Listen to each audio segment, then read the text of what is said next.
Hello guys, this is Pugar. Welcome back to this channel Explore the Course. இந்த வீடியோவில் நம்ம என்ன பார்க்க போகிறோம்னா இந்த கோஸ்டா இந்த கம்பெனியோட ஒரு ஸ்பெஷல் டெசர்ட்.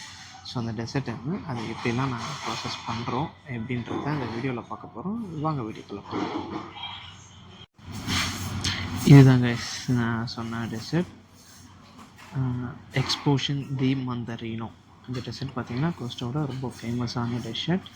ஆக்சுவலாக இது பாருங்கள், இதை கட் பண்ணால் உள்ளே இப்படி தான் இருக்கும். உள்ளே இருக்கிறது பார்த்திங்கன்னா pineapple and orange gel. So pineapple and orange gel, and இது வந்து white chocolate cream and lemon just. அதுக்கு மேலே இருக்கிறது ஒயிட் சாக்லேட் அண்டு கொக்கோ பட்டர்னு சொல்லுவோம். ஸோ இது ரெண்டும் சேர்ந்தாலே ஒரு மாதிரி கிறிஸ்பி சிப்ஸ் லேயர் மாதிரி வரும். ஸோ இந்த டெசர்ட் இப்படி தான் இருக்கும். இப்போ வாங்க இந்த டெசர்ட் எப்படி பண்ணுறதுன்னு பார்க்கலாம். இது டே ஒன்னு பார்த்தீங்கன்னா இந்த ஃபஸ்ட் ப்ராசஸ் இவர் தான் துனியல். இவர் தான் இந்த டெசர்ட்டை பண்ண போகிறாரு. இந்த எம்டிஆருக்கான டெசர்ட் மோஸ்ட்டாக இவர் தான் பண்ணுவார். ஸோ ஃபஸ்ட் டே ப்ராசஸ் பார்த்தீங்கன்னா பைனாப்பிளை சாப் பண்ணிக்கணும். சாப் பண்ணி இந்த மாதிரி ஒரு பெரிய கண்டெய்னரில் போட்டு இன்றைக்கி வச்சுடுவோம். இன்றைக்கி வச்சுட்டு நெக்ஸ்ட் டே இதை எடுத்து குக் பண்ண ஆரம்பிப்போம். செகண்ட் டே பார்த்திங்கன்னா குக் பண்ணுறோம். ஸோ நம்ம கட் பண்ண பைனாப்பிள் எல்லாத்தையுமே நல்லா குக் பண்ணணும். ஸோ ஆட்டோமேட்டிக்காக குக்கிங்லேருந்து அந்த வாட்டர் வெளியே வர ஆரம்பிக்கும் பைனாப்பிள்லேருந்து. ஸோ ஃபுல் பேட்சை குக் பண்ணி ஒரு கண்டெய்னரில் எடுத்து வச்சுட்டு அதை நல்லா அடுத்த ப்ராசஸ் பார்த்திங்கன்னா அதை பிளெண்ட் பண்ணுறது தான். குக் பண்ண பைனாப்பிளில் பாதி போர்ஷனுக்கு அது கூட ஆரஞ்சு ஜூஸை நல்லாவே பிளெண்ட் பண்ணிப்போம். பாதி பைனாப்பிள் அண்ட் ஆரஞ்ச் ஜூஸ்.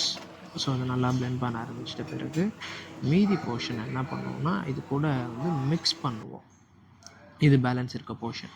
இந்த பேலன்ஸ் இருக்க போர்ஷன் என்ன பண்ணுவோம்னா இந்த மிக்ஸ் பண்ண பிளெண்டிங் கூட சேர்த்து இதை ஜஸ்ட்டு மிக்ஸ் மட்டும் பண்ணிப்போம். இதை பிளெண்ட் பண்ண மாட்டோம். அந்த சங்க்ஸ் அப்படியே இருக்கிற மாதிரி பார்த்துப்போம். ஸோ இப்போ ஒரு இதை நல்லாத்தையும் மிக்ஸ் பண்ணுறாரு பாருங்கள்.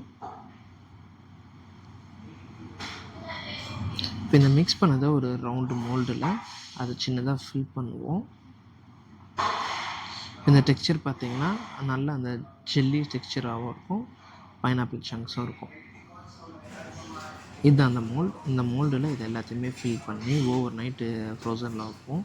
ஆல்மோஸ்ட் -20 கிட்ட இருக்கும். அந்த மாதிரி ஒரு சில்லரில் தான் வைப்போம். அது நல்லா பால் மாதிரி கட்டியாக இருக்கும். நாளைக்கு நம்ம எடுக்க போகும்போது இன்னையோட இந்த செகண்ட் டே ப்ராசஸ் முடிஞ்சிடும். இதை எல்லாத்தையும் ஃபில் பண்ணிவிட்டு உள்ளே நம்ம வச்சுட்டு நாளைக்கு இருக்கும்போது இதை எடுத்து அடுத்த ப்ராசஸ்க்கான இதை பண்ணுவோம். ஸோ அடுத்த ப்ராசஸ் வேணாலும் பார்ப்போம் வாங்க.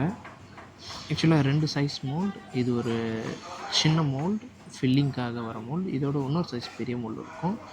ஸோ அந்த மோல்டு காட்டுறேன். இது பாருங்கள், டே 3. இது வந்து ஃப்ரோசன் ஆகிடுச்சு. இப்போ இது எப்படி இருக்குன்னு பாருங்கள். குட்டி குட்டியாக பால்ஸ் மாதிரி இருக்குது பார்த்தீங்களா.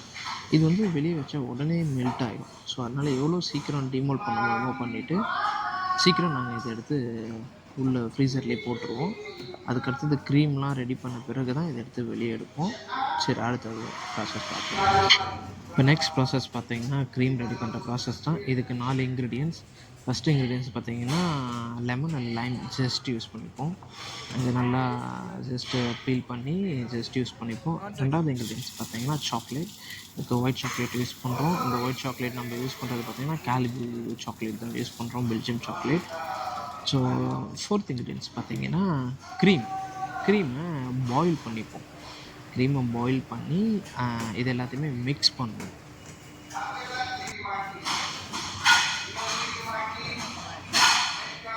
ஸோ இவங்க அவங்களோட ஹெல்ப்பர்.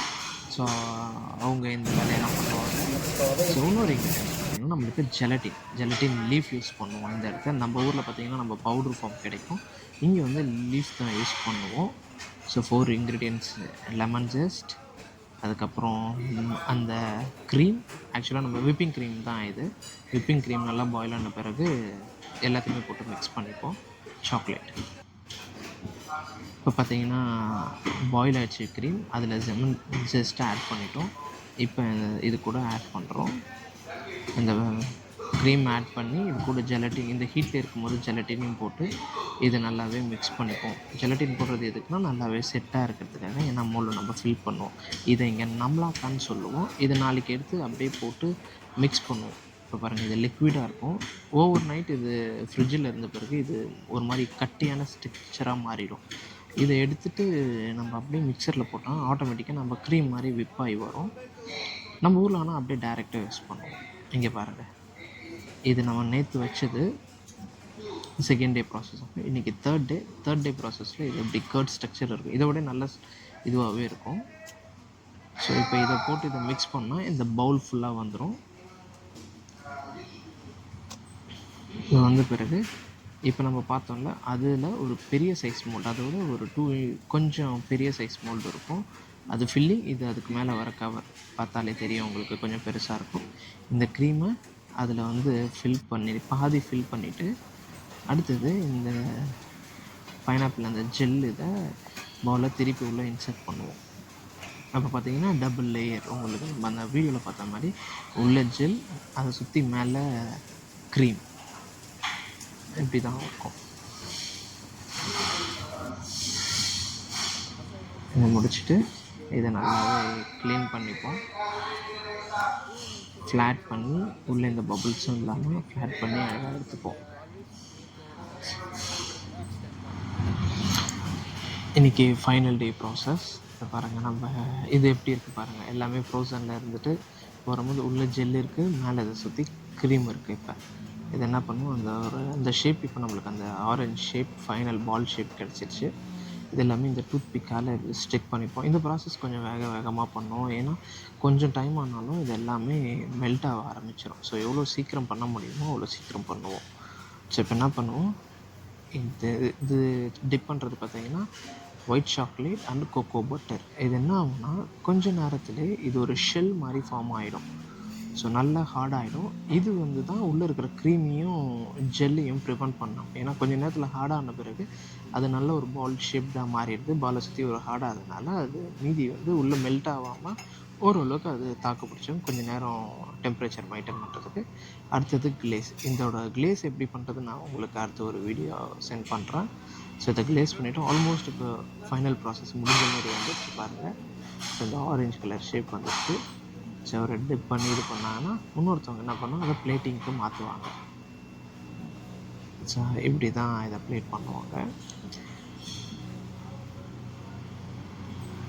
ஆக்சுவலி இது அப்படியே ஒரு சர்க்குலர் மோஷனில் நடந்துருக்கும். ஆக்சுவலாக 3 பேர் இருப்பாங்க. ஒருத்தவங்க அவர் டிமோல் பண்ணுவார், ஒருத்தவங்க அந்த கொக்கோ பட்டர் ஃபில் பண்ணுவாங்க, இவங்க கிளேஸ் ஃபில் பண்ணி பிளேட்டிங் பண்ண ஆரம்பிப்பாங்க.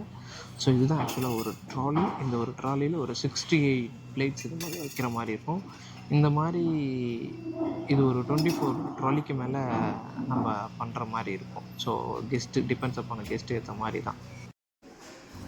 இதுதான் ஃபைனல் அவுட்புட். அதை சுற்றி வந்து ஒரு க்ரம்ஸ் தான், குக்கி க்ரம்ஸ் தான் அது. அந்த க்ரம்ஸ் வச்சுருப்போம், மேலே ஒரு மின்ட். இப்படி தான் இருக்கும் இந்த டெசர்ட்.